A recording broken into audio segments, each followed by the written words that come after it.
નમસ્કાર વિદ્યાર્થી મિત્રો, ફરી એક વખત સરસ્વતી ગ્રુપ ઓફ એજ્યુકેશનમાં આપ સૌનું હાર્દિક સ્વાગત છે. વિદ્યાર્થી મિત્રો, આપણે ધોરણ 9 માં ચેપ્ટર નંબર 6 એટલે કે પેશીઓ વિશે અભ્યાસ કરી રહ્યા છીએ. સાવ સરળ ચેપ્ટર છે. આપણે આનો અગાઉ પાર્ટ 1 જોઈ ગયા હતા. ઓકે, એમાં યાદ કરો આપણે શું કઈ વસ્તુઓ પાર્ટ 1 માં જોઈ હતી? તો કે સાવ સિમ્પલ એવા 3 પ્રશ્નો જોયા હતા. કયો પહેલો પ્રશ્ન હતો? તો કે એકકોષીય અને બહુકોષીય સજીવો. એમાં એકકોષીયમાં શું હતું? અમીબા. એમાં એક જ પેશી હોય, એ જ બધું કામ કરે. બહુકોષીય એટલે કે મનુષ્ય, તો કે એમાં લાખો કરોડોની સંખ્યામાં પેશીઓ હોય અને એમાં શું હતું? શ્રમ વિભાજન હતું, શ્રમ વહેંચણી હતી. એ બંને એક જ થાય. ઓકે, એના કારણે એમાં અલગ અલગ પેશીઓનું કાર્ય અલગ અલગ હતું અને બધી પેશીઓ વ્યવસ્થિત સારી એવી કાર્યક્ષમતા વાળું કામ કરવા માટે બધાય વ્યવસ્થિત લાઈનમાં જ ગોઠવાયેલા હોય. ત્યારબાદ બીજો પ્રશ્ન શું હતો? તો કે પેશી એક નિશ્ચિત કાર્ય કરવા માટે નિશ્ચિત સ્થાને કોષોનો સમૂહ, એને આપણે પેશી કહીએ છીએ. એના આપણે એક્ઝામ્પલ પણ જોયા હતા. રુધિરની પેશી હતી, અન્નવાહક પેશી હતી. અને ત્રીજો પ્રશ્ન આપણે જોયો તો એ બાળકો કે તફાવત જોયો તો વનસ્પતિ પેશીઓમાં કઈ રીતે કાર્ય કરે અને પ્રાણીઓમાં પેશી જે છે એ કઈ રીતના કાર્ય કરતા હોય. તો બાળકો એ 3 પ્રશ્નો તમને આગળના આવડે ને એટલે સમજો આ 3 પ્રશ્નો આવડે. આ પહેલો પ્રશ્ન, આ બીજો પ્રશ્ન અને આ ત્રીજો પ્રશ્ન. એને આધારિત જ આ 3 પ્રશ્ન છે. એમાં આજમાં કાંઈ નવું નથી.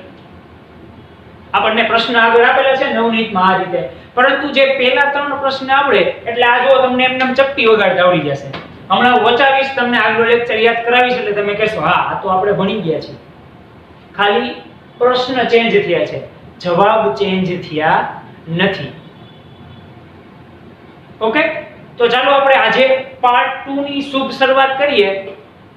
શું પ્રશ્ન આપેલો છે કે વનસ્પતિ અને પ્રાણીઓમાં વૃદ્ધિ અને વૃદ્ધિ સંબંધિત પેશીમાં ભિન્નતા જોવા મળે છે, સમજાવો.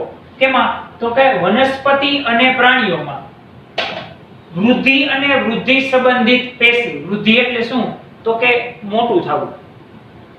ઈ વનસ્પતિ અને પ્રાણી બેયમાં અલગ અલગ જોવા મળે છે. તો કે આ યાદ કરો, આપણે બાળકો વનસ્પતિ અને પ્રાણીઓનો જે તફાવત જોયો તો એમાં આપણે આ પોઈન્ટ જોયો તો કે વનસ્પતિમાં કેવું હોય? તો કે અમુક ક્ષેત્ર, અમુક પ્રદેશ સુધી સીમિત હોય એની પેશીને જવાનું. જ્યારે પ્રાણીઓમાં શું હોય? બધી પેશી માટે વૃદ્ધિ સમાન જ હોય. યાદ આવ્યું? બસ ઈ જ આનો જવાબ છે. ટૂંકમાં એમાંથી આપણને પ્રશ્ન કાઢી લીધો છે, જવાબમાં કોઈ ફેર પડતો નથી. પ્રશ્ન શું કર્યો છે? જાતે બનાવેલો પ્રશ્ન છે. જવાબ તો આપણે જે આગળ દીધો તો એ જ જવાબ આમાં દેવાનો છે. આમાં નવો આપણે જવાબ આપવાનો નથી. તમે હમણાં જવાબ આપણે જોઈએ એટલે તમે યાદ કરશો હા આ તો આપણે પાર્ટ 1 માં જે છેલ્લે તફાવત જોયો તો એમાંનો જવાબ છે. ઓકે, ચાલો આપણે આન્સરની શરૂઆત કરીએ. વનસ્પતિની પેશી કેટલીક પ્રદેશ સુધી જોવાયું? ત્રીજો અથવા ચોથો પોઈન્ટ હતો. આ ઈ જ પોઈન્ટ પાછો આવ્યો. વનસ્પતિની પેશી કેટલાક પ્રદેશ કે કેટલાક ક્ષેત્ર સુધી સીમિત હોય, જ્યારે પ્રાણીની પેશીમાં એવું હોતું નથી. કારણ કેમ કે પ્રાણીઓમાં બધી પેશીની વૃદ્ધિ સમાન જ થતી હોય, એમાં કોઈ સીમિતતા હોતી નથી. આવી ગઈ આ જ વસ્તુ. આ જ પોઈન્ટ આપણે આગળ પાર્ટ 1 માં જોઈ ગયા હતા. આગળ જોઈએ આ વસ્તુ જો પાછી ઈ જ છે. વનસ્પતિમાં કેટલીક પેશીઓ જીવન પર્યંત સુધી વિભાજન પામતી રહે છે, જ્યારે પ્રાણીઓમાં કોષીય વૃદ્ધિ સમાન હોય છે. કોષની વૃદ્ધિ કેટલી હોય? સમાન હોય. આવું આવી ગયું. ખાલી આ થોડુંક નવું આવ્યું. શું કે વનસ્પતિમાં અમુક પેશીઓ એવી હોય કે જીવન પર્યંત છેલ્લે સુધી વિભાજન એટલે કે એના ભાગ પડતા જાય. જીવે ત્યાં સુધી એના ભાગ પડતા જાય. જેમ કે બ્રાન્ચ થતી હોય ને, ડાળા, બરાબર, શાખા, ડાળીઓ, ઈ બધી વસ્તુ. જ્યારે પ્રાણીઓમાં કેવું હોય? કોષીય વૃદ્ધિ બધાય કોષ માટે સરખી જ હોય. વનસ્પતિમાં આવું હોતું નથી. આપણને એ તો પ્રશ્ન પૂછ્યો છે, બંનેમાં ભિન્નતા જોવા મળે છે. ભિન્નતા એટલે અલગપણું, કે બેમાં કઈ કઈ વસ્તુ અલગ જોવા મળે છે. તો એ તો આપણે ઓલા તફાવતમાં આપણે એ જ વસ્તુ લખી હતી, તો એ જ વસ્તુ પાછી અહીંયા લખવાની છે, પણ ખાલી મેન્શન કરી દીધું વૃદ્ધિ સંબંધિત ભિન્નતા આપો. એમાં આપણે બધી ભિન્નતા દર્શાવી દીધી હતી. એમાં વૃદ્ધિની ભિન્નતા પણ આવી ગઈ હતી. જો એ પોઈન્ટ્સ પાછો આવ્યો, અહીંયા આવ્યો, આ પોઈન્ટ એ પાછો આવ્યો. કાંઈ આમાં નવું નથી. આગળ જે આપણે પ્રશ્ન ભણી ગયા બાળકો, એ જ પ્રશ્ન અહીંયા આપેલો છે. ઓકે, જ્યારે પ્રાણીઓમાં કોષીય વૃદ્ધિ સમાન હોય, આપણને ખબર જ છે. વનસ્પતિમાં વર્ધમાન અને અવર્ધમાન. તો કે વર્ધમાન એટલે શું, યાદ કરો, જે પ્રદેશની વૃદ્ધિ માટે જવાબદાર પેશી હોય એને વર્ધમાન પેશી કહે છે. ઓલરેડી આની વ્યાખ્યા આપણે આગલા લેક્ચરમાં એટલે કે પાર્ટ 1 માં જણાવી દીધેલી હતી. કેમ કે ત્યારે પણ આ જ પોઈન્ટ પાછો આવેલો હતો કે વનસ્પતિઓમાં વર્ધમાન અને અવર્ધમાન પેશીમાં નિશ્ચિતતા જોવા મળે છે. જ્યારે સામે છેલ્લો પોઈન્ટ શું હતો કે પ્રાણીઓમાં વર્ધમાન અને અવર્ધમાન પેશીમાં નિશ્ચિતતા જોવા મળતી નથી. લાસ્ટ પોઈન્ટ હતો, યાદ કરો, 5 પોઈન્ટ્સ જોયા હતા એમાંથી. તો એ જ પોઈન્ટ્સ પાછો આવ્યો કે વનસ્પતિમાં વર્ધમાન અને અવર્ધમાન પ્રદેશની નિશ્ચિતતા હોય, જ્યારે પ્રાણીઓમાં એવું હોતું નથી. એટલે કે એમાં કોઈ પણ પ્રકારની નિશ્ચિતતા હોતી નથી.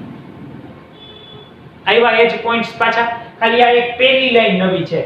કેટલીક પેશીઓ જીવન પર્યાપ્ત સુધી વિભાજન પામતી રહે. બાકી તો આ બધા પોઈન્ટ્સ આપણે આગળ જે વનસ્પતિ પેશી અને પ્રાણી પેશીનો જે તફાવત જોયો તો બાળકો, એના જ બધા પોઈન્ટ્સ છે. નવું આમાં કાંઈ નથી. એટલે આ પ્રશ્ન પણ આવડી જાય. ઓકે, નેક્સ્ટ પ્રશ્ન જોવો, 1 માર્કમાં પૂછાય, સાવ સહેલો, લગભગ આપણે ત્રીજી ચોથી વાર ભણી ગયા, પાછો રિપીટ થયો. પેશી એટલે શું? ઓલી વખતે જે આગળ એટલે કે પાર્ટ 1 માં આપણે પ્રશ્ન જોયો હતો, એમાં આપણે એના ઉદાહરણ પણ આપ્યા હતા, એટલે 2 માર્કમાં પૂછાય. પરંતુ જ્યારે ખાલી વ્યાખ્યા પૂછાય ત્યારે 1 જ માર્કની હોય અને આટલું જ લખવાનું, ખાલી ઓન્લી એની વ્યાખ્યા, ઉદાહરણ લખવાના નથી. જો આમાં કીધું હોય ઉદાહરણ આપો, પ્રશ્નમાં એવું મેન્શન કર્યું હોય તો આપણે ઉદાહરણ લખવાના, અધરવાઇઝ ઇટ્સ ફાઇન. તો કે પેશી એટલે શું, વ્યાખ્યા આપણે બીજી ત્રીજી વાર ભણી છે. પાર્ટ 1 માં ઓલરેડી આવી ગઈ હતી, પાર્ટ 2 માં પાછી રિપીટ થઈ છે. 1 માર્કનો પ્રશ્ન આપણને આપેલો છે, તો આપણે શું કામ રિપીટ ન કરીએ? કારણ કે ચેપ્ટરના નામ ઉપરથી જ પ્રશ્ન છે. તો આપણે ચેપ્ટરનું નામ તો મગજમાં શું છે એ ક્લિયર થવું જોઈએ, તો આગળ ચેપ્ટરમાં આપણને ખબર પડે શું છે. એડ્રેસ જ ખબર નથી તો આપણે ઘરેથી નીકળીને ક્યાં જવું? એડ્રેસ ખબર હોય તો આગળ આપણે જાય, આ એને જવું. ચાલો, પેશી એટલે શું? શરીરમાં એક નિશ્ચિત સ્થાનમાં એક નિશ્ચિત કાર્ય કરવા માટે વિશિષ્ટ કોષોના સમૂહને પેશી કહેવામાં આવે છે. સિમ્પલ. નિશ્ચિત કાર્ય કરવા માટે નિશ્ચિત કોષોના સમૂહને વ્યવસ્થિત રીતે ગોઠવાયેલ હોય અને કોષોનો સમૂહ હોય એને આપણે પેશી કહીએ છીએ. અગાઉ પણ આવી ગયું, પાછું રિપીટ થયો આ પ્રશ્ન. એટલે જ મેં તમને કીધું કે આ 3 પ્રશ્નો એવા જ છે કે જે ઓલરેડી આપણે પાર્ટ 1 માં જોઈ ગયા હતા, એને રિલેટેડ જ છે, નવું આમાં આવશે નહીં. ઓકે, ચાલો. બહુકોષીય સજીવોમાં પેશીઓની ઉપયોગિતા શું છે? નેક્સ્ટ ક્વેશ્ચન શું છે? બહુકોષીય સજીવો. હવે આ પણ આપણે ભણી ગયા, યાદ કરો, એકકોષીય સજીવો અને બહુકોષીય સજીવો ભણી ગયા ને. આ બસ એમાંથી એકકોષીય સજીવો થોડીક વાર માટે ભૂલી જાવ, કારણ કે આપણને બહુકોષીય સજીવોનું પૂછ્યું છે. તો બહુકોષીય સજીવોમાં પેશી છે જ. યાદ કરવા આવતું કે બહુકોષીય સજીવોમાં લાખો કરોડોની સંખ્યામાં પેશી હોય અને સ્પેસિફિક પેશીનું સ્પેસિફિક કામ હોય. મતલબ કે એક અલગ વિશિષ્ટ પેશી હોય, એનું વિશિષ્ટ કામ હોય અને એમાં શ્રમ વિભાજન અથવા તો શ્રમ વહેંચણી કરેલી હોય છે. આ બધી વસ્તુ જોઈ ગયા, તો એ જ વસ્તુ પાછી અહીં રિપીટ થશે. નવું આમાં કાંઈ નથી. જે આગલો લેક્ચર હતો એ જ રિપીટ થાય છે, ખાલી ક્વેશ્ચન ચેન્જ થઈ જાય છે, એની અંદરથી પૂછેલા પ્રશ્નો છે. ચાલો આનો પણ આપણે જવાબ જોઈએ. આગલો પહેલો જ પ્રશ્ન યાદ કરો, એ જ આ જવાબ છે. તો કે શું બહુકોષીય સજીવોમાં ચોક્કસ પેશી વિશિષ્ટ કાર્ય કરે છે? જેમ મેં તમને કીધું હતું કે સ્નાયુનું કાર્ય શું હોય? સંકોચન, શિથિલીન, હૃદયનું તો કે ધબકવાનું, ફેફસાના આગનું તો કે શ્વાસ લેવાનું. બધી પેશીનું અલગ અલગ કાર્ય હોય, ફિક્સ જ હોય, ચોક્કસ જ હોય. ક્યારે એવું થયું કે હાથ વડે તમે ચાલવા માંડ્યા, પગ વડે લખવા માંડ્યા? આવું પોસિબલ નથી.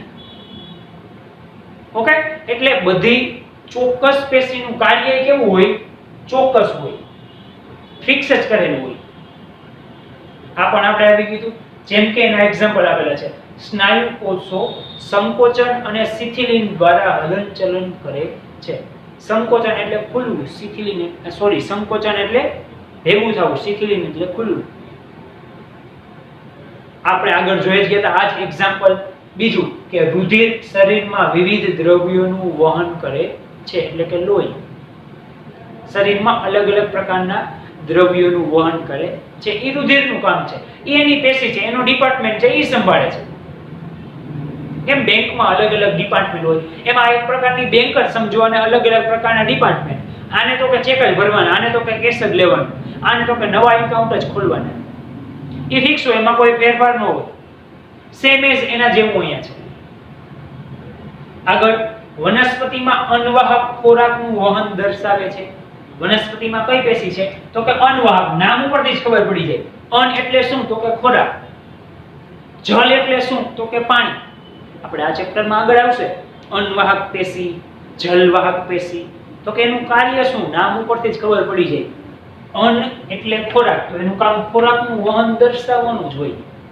અહીંયા જલવાહક હોત તો પાણીનું વહન દર્શાવવાનું હોત. નામ ઉપરથી જ ખબર પડી જાય એનું કાર્ય શું છે. ઓકે, તો આનું કામ એવું હોય. બહુકોષીય સજીવોમાં શ્રમ વિભાજન હોય છે. એને યાદ કરો, આપણે બીજો વર્ડ પણ કહેતા. શ્રમ વિભાજનને બીજા શબ્દોમાં શું કહેતા? યસ. એને આપણે શ્રમ વહેંચણી પણ કહેતા. કે બધાય માટે અલગ અલગ કોષો હોય, અલગ અલગ પેશી હોય, એનું બધાયનું કાર્ય કેવું હોય? અલગ અલગ હોય. એટલે એમાં શ્રમ વહેંચણી છે. કેમાં? તો કે બહુકોષીયમાં. હવે આવી જ રીતના આપણને નવો પ્રશ્ન બનાવીને કહે કે એક કોષીય સજીવોમાં પેશીની ઉપયોગિતા શું છે? તો આપણે લખવો પડે જવાબ.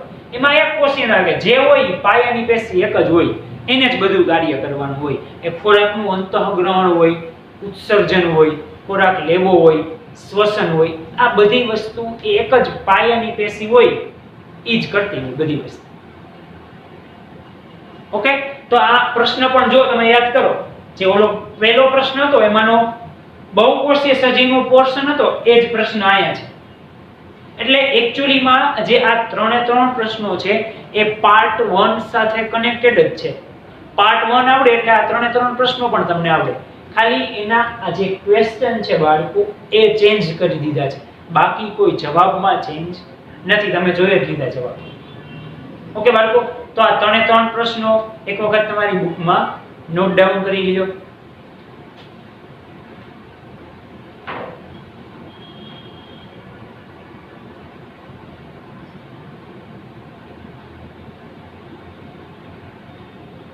હવે બાળકો આપણે એક મસ્ત પ્રશ્ન જોઈએ. શું પ્રશ્ન આપેલો છે આપણને કે વર્ધનશીલ પેશી એટલે શું? પેશીનું નામ શું છે? વર્ધનશીલ. યાદ રાખજો, ભણવાની બહુ મજા આવશે.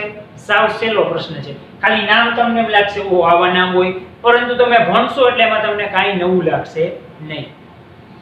અને આ વનસ્પતિ દેહમાં, પ્રાણી દેહમાં નહીં, કેમાં આ પેશી કેમાં હોય? વનસ્પતિ દેહમાં. તો કે વનસ્પતિ દેહમાં વર્ધનશીલ પેશીના સ્થાનને આધારે તેમના પ્રકારોની સમજૂતી આપો. કેના આધારે? સ્થાનને આધારે એમના પ્રકારોની સમજૂતી આપો. કઈ પેશી? વર્ધનશીલ પેશી. તો કે બાળકો વર્ધનશીલ પેશીના સ્થાનને આધારે યાદ રાખજો 3 પ્રકાર પડે છે. કેટલા? 3. પહેલો પ્રકાર અગ્રસ્થ વર્ધનશીલ પેશી. એટલે નામ ઉપરથી જ ખબર પડી જાય કે જે આગળ હોય, ટોચ ઉપર હોય તે. આંતરવિષ્ટ વર્ધનશીલ પેશી એટલે કે જે મધ્યમાં છે તે. અને ત્રીજી છે પાર્શ્વીય વર્ધનશીલ પેશી એટલે કે જે છેડે છે તે પાર્શ્વીય વર્ધનશીલ પેશી. ઓકે, તમે અહીંયા ફિગરમાં પણ જોઈ શકો છો બાળકો, અગ્રસ્થ, આંતરવિષ્ટ અને પાર્શ્વીય ત્રણ પેશી તમને આપેલી છે. આકૃતિ જોતા જ આઈ હોપ કે તમને આઈડિયા આવી ગયો હશે કે ત્રણેયના નામ કેવી રીતના આપેલા છે. ઓકે, ચાલો પહેલા આપણે અગ્રસ્થ વર્ધનશીલ પેશી છે એનું સ્થાન જોઈએ. તો કે આમાંથી તમને ખબર પડી છે જો એનું સ્થાન ક્યાં છે, મૂળની ટોચ કે જેને આપણે મૂલાગ્ર પણ કહીએ છીએ. મૂળની જે ટોચ હોય ને, ટોચ એટલે કે ઉપરનો ભાગ, એને મૂલાગ્ર પણ કહેવાય. ત્યાં અથવા પ્રકાંડની ટોચ તો એને પરોહાગ્ર કહેવાય. મૂળની ટોચને મૂલાગ્ર કહેવાય, પ્રકાંડની ટોચને શું કહેવાય, પરોહાગ્ર. આ બંને વસ્તુ ખાસ યાદ રાખજો. એના ભાગ ઉપર એનું સ્થાન હોય એટલે કે સાવ અગ્રસ્થ આગળ જ હોય. કારણ કે ટોચ ક્યાં હોય, હંમેશા ઉપર અથવા તો આગળ. એ પછી મૂળ હોય તોય ભલે, પ્રકાંડ હોય તોય ભલે. અને મૂળ અને પ્રકાંડ બંને હોય એને આપણે દ્વિદળી વનસ્પતિ કહી છે. એ આપણે આવશે જ આગળ. ઓકે, એનું સ્થાન કમ્પ્લીટ. એનું કાર્ય જોવો તો કે એનું કાર્ય શું, નવા કોષો સર્જન કરી એના મૂળ અને પ્રકાંડની લંબાઈમાં વધારો કરવાનો. શું કાર્ય કીધું, નવા કોષો છે એનું સર્જન કરવાનું અને એના જે મૂળ હોય, પ્રકાંડ હોય એની લંબાઈ વધારવાની. એટલે સ્વાભાવિક છે લંબાઈ વધશે એટલે વનસ્પતિ શું થતી જાય, મોટી થતી જાય. એવી રીતના વનસ્પતિ મોટી થતી હોય, બરાબર. આપણને ઈ ખબર ન હોય, ઝાડવું 2 વર્ષ પહેલા આવડું હતું, હવે એ ઝાડવું કેવડું મોટું થઈ ગયું, 5 વર્ષ પછી કેવડું મોટું થઈ ગયું, 10 વર્ષ પછી એનાથી મોટું થયું. પરંતુ એ શું કામ મોટું થયું, એની પાછળના રીઝન આપણને ખબર નથી હોતી. તો એની પાછળના રીઝન આ ત્રણ પેશી. હવે તમારે કોઈને જણાવવું હોય તો તમે આરામથી જણાવી શકો કે એની પાછળ આવી વર્ધનશીલ પેશીના 3 પ્રકાર છે, એના સ્થાન અને કાર્ય આવા છે, એના કારણે આ વૃક્ષ મોટું થતું હોય. સ્થાન અને કાર્ય કમ્પ્લીટ. ચાલો બીજો પ્રકાર છે આંતરવિષ્ટ વર્ધનશીલ પેશી. નામ ખાસ યાદ રાખજો બાળકો, અગ્રસ્થ, આંતરવિષ્ટ અને પાર્શ્વીય. છેલ્લે વર્ધનશીલ પેશી તો બધાયમાં આવશે કારણ કે મેઇન વર્ધનશીલ પેશી છે, એના ભાગ છે એટલે. ચાલો, આંતરવિષ્ટ વર્ધનશીલ પેશી એટલે શું, બે સ્થાયી પેશીની વચ્ચે હોય. એનું સ્થાન ક્યાં હોય, એ સ્થાન કીધું છે ક્યાં હોય, બે સ્થાયી પેશીની વચ્ચે. અને એનું કાર્ય શું, તો કે આંતરગાંઠો વચ્ચેનું અંતર વધારે. હવે તમને એમ થાય બાળકો આ આંતરગાંઠો શું છે, આવો વર્ડ તો પહેલી વાર સાંભળ્યો, આંતરગાંઠો. તો કે સાવ સિમ્પલ, આ તમે જોયું હોય પણ તમને ખબર ન હોય. હમણાં હું કહીશ તો તમે કહેશો હા સર આ વસ્તુ તો આપણે જોઈ પણ મગજમાં નથી, આનું નામ આવડતું નથી. ઉત્તરાયણ આવે ને, ઉત્તરાયણ ત્યારે યાદ કરો આપણે શેરડી ખાતા હોય તો એને આપણે જે આવી રીતના શેરડી હોય, બરોબર, વચ્ચે આમ જો આવી રીતના ભાગ હોય, સાઠા અલગ હોય, ઉપર સાઠો અહીંયા સાઠો આવી રીતના ભાગ હોય ને, એ જે આ સાઠો એમાં બેયની જે વચ્ચે જગ્યા રહેલી છે એ સાઠો એ આને ઉપરના ભાગને અલગ કરે, નીચેના ભાગને અલગ કરે. એ વચ્ચે ટૂંકમાં જે ગાંઠ છે એ ગાંઠને આંતરગાંઠ કહેવામાં આવે છે. પહેલા તમે જો શેરડી ઉગાડી હોય ત્યારે કેવડી હોય, તો કે આવડી હતી, વધતી ગઈ કેવડી મોટી થઈ જાય. શું કામ, એ આંતરગાંઠો વચ્ચેનું અંતર વધશે એટલે શેરડી મોટી થશે. તો એ અંતર વધારવાનું કાર્ય કોણ કરશે, આંતરવિષ્ટ વર્ધનશીલ પેશી. સમજાણું? આંતરવિષ્ટ વર્ધનશીલ પેશી શું કરશે, આ વચ્ચે આંતરગાંઠો છે એને વધારવાનું કાર્ય કરશે, એની લંબાઈમાં વધારો કરશે. એટલે જો શેરડીનો હાંઠો પહેલા નાનો હોય પછી ધીમે ધીમે મોટો થતો જાય, ઈ આ પેશીના કારણે. ડન, એનું સ્થાન અને કાર્ય બંને. નેક્સ્ટ પાર્શ્વીય વર્ધનશીલ પેશી. એનું સ્થાન ક્યાં છે? તો કે દ્વિદળી. દ્વિદળી એટલે કે જેનામાં મૂળ અને પ્રકાંડ બંને છે એને દ્વિદળી કહેવાય. જો અહીં મેં લખેલું છે મૂળ અને પ્રકાંડ બંનેની હાજરી હોય અને એક દળી પણ હોય તો એમાં ખાલી મૂળ હોય કા ખાલી પ્રકાંડ હોય એને આપણે એકદળી વનસ્પતિ કહીએ છીએ. તમે ઓલરેડી નામ પણ સાંભળ્યા જ હશે. તો દ્વિદળી જે વનસ્પતિ હોય એના પરિઘીય વિસ્તારમાં એટલે એની ફરતી બાજુ, જ્યાં દ્વિદળી વનસ્પતિ દેખાય એની ફરતી બાજુ આ એનો પાર્શ્વીય વિસ્તાર હોય અથવા તો એની પાર્શ્વીય વર્ધનશીલ પેશી પણ કહી શકો છો. અને એનું કાર્ય શું?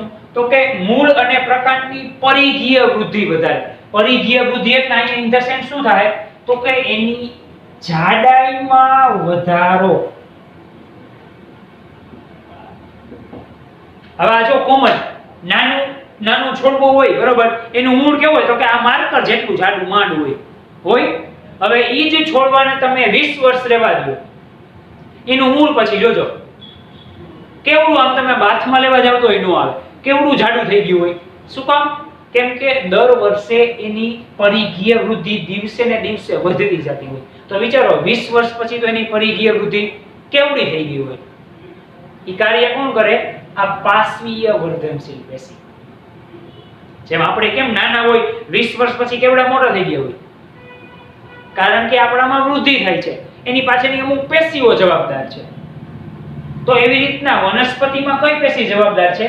પાર્શ્વીય વર્ધનશીલ પેશી કે જે મૂળ અને પ્રકાંડની પરિઘીય વૃદ્ધિ વધારે છે. અને આ બાળકો લાસ્ટમાં મેં અહીંયા તમને જો વર્ધનશીલ પેશીની વ્યાખ્યા લખી છે. સાવ સિમ્પલ. શું કે વર્ધનશીલ પેશી એટલે કે જે કોષો કોષ વિભાજન પામી નવા કોષોનું સર્જન કરે.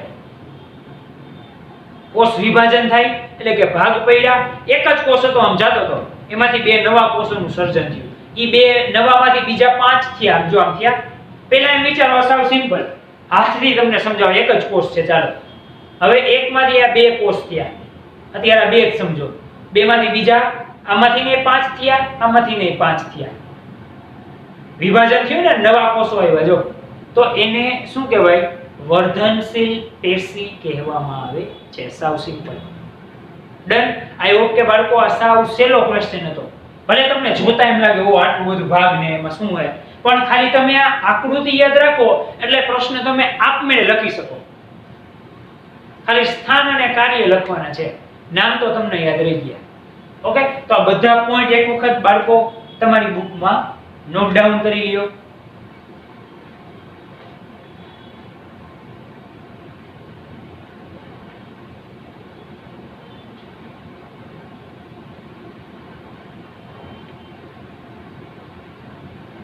ઓકે બાળકો, તો આજના પાર્ટ 2 માં આપણે ખાલી એક આ પ્રશ્ન નવો જોયો એવું લાગ્યું, વર્ધનશીલ પેશી વાળો.